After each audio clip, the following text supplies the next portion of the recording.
Steven Universe and all associated images are property of Cartoon Network, Rebecca Sugar, and any and all other respective owners. I don't know them all. All footage in this video has been used for the purpose of critique parody under fair use.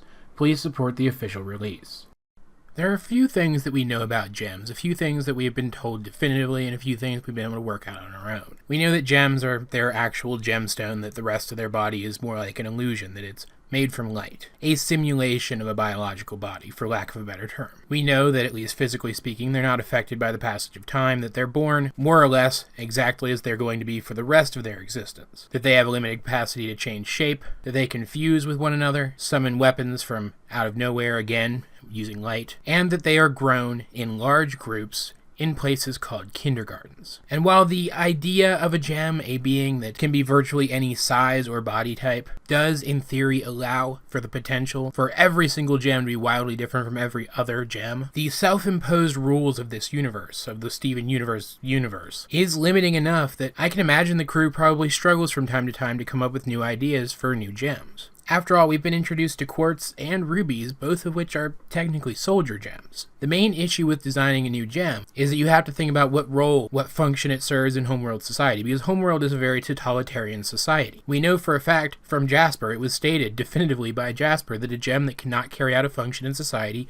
is destroyed. Therefore, all Homeworld gems must be created with their societal function in mind. And considering that this is a society that seems very militant and doesn't allow for a lot of personal freedoms, some functions simply aren't required. You're not going to find a Homeworld gem school teacher, for example, which limits the possibilities even more. Yes, a gem theoretically can come in any form, but that doesn't mean that a gem can come in any form and still fit within this continuity. So I was certainly pleasantly surprised to meet Aquamarine and Topaz, the new gems introduced in Steven Bomb 6. They both have a pretty clear function in society. The reaction to the crystal gems to finding out that an Aquamarine and a Topaz were on Earth implies that they are sent directly by the diamonds, that they answer directly to the diamonds, and the way that they relate to each other suggests that Aquamarine kind of speaks for the diamonds and Topaz kind of acts for the diamonds. They work in the context of Homeworld's rigid society, and yet they're unique. Aquamarine is small and physically unimposing, with a very high opinion of herself. She's clearly an aristocratic gem, as the majority of blue diamond gems that we have seen so far tend to be, and would be literally zero threat without her technology. She sometimes acts childish, which is not at all surprising of someone in her station, but she can turn from childish to serious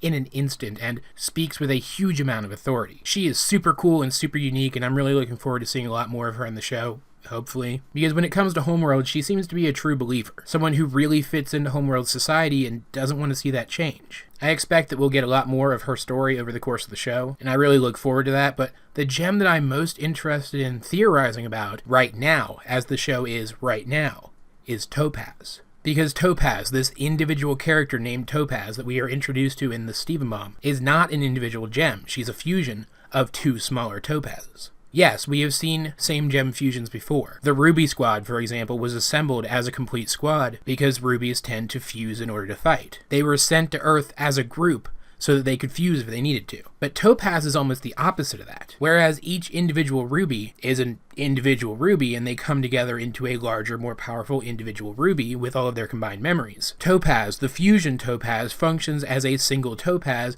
and then occasionally splits into two smaller topazes. Those separate forms are treated in context as the equivalent of Mega Ruby, the exception rather than the rule. It's something that topazes can do, but it's not their default state. That would mean that this same gem Topaz fusion is an example of a Homeworld permafusion. And because there is absolutely no indication that Homeworld allows enough personal choice for any two gems, even gems of the same type, to decide that they want to be a permafusion, then I think that we have to assume that this is the default state for all topazes on Homeworld. That when topazes are made, they are made with the intention of becoming a permafusion with another topaz for the rest of their existence. Which begs an interesting question. Are topaz literally made in pairs? I mean, obviously I know that they're not literally made in pairs, that they don't only make two topaz at a time. Topazes would be made in kindergartens in large numbers, just like every other gem. What I mean is it possible that topaz gems are implanted in the ground, two at a time, with the intention of them emerging and becoming bonded for life